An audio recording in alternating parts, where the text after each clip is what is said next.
Je suis Malama Chavez et aujourd'hui je vais vous parler du harcèlement scolaire.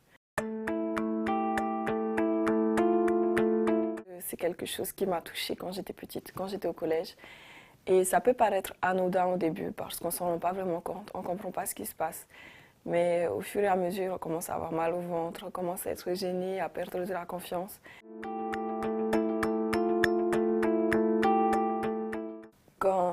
Quand je suis arrivée au collège, il y a eu une transition qui a été difficile parce que c'était un changement conséquent dans les habitudes. J'ai pas pris le rythme et du coup c'était très difficile.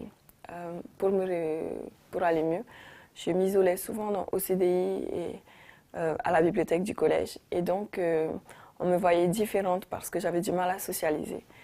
À cet égard, j'ai été de plus en plus toute seule. Et au fur et à mesure, on commençait à se moquer de moi et à mon apparence qui était très négligée, je l'avoue, parce que j'avais d'autres priorités. Et c'est ainsi qu'on m'a attribué un surnom qui tue. Parce qu'au fur et à mesure, j'avais de moins en moins envie d'aller à l'école.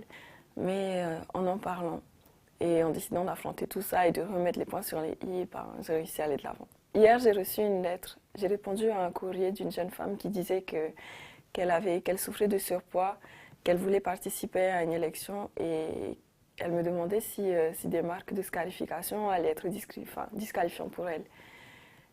Et ça m'a particulièrement troublée parce qu'arrivée à ce stade-là, ça prouve quand même qu'elle a eu des soucis, qu'elle ne se sentait pas bien.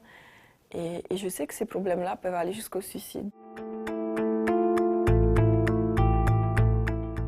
Donc je vous demande vraiment, parlez autour de vous, trouvez une personne de confiance et libérez-vous de ce poids.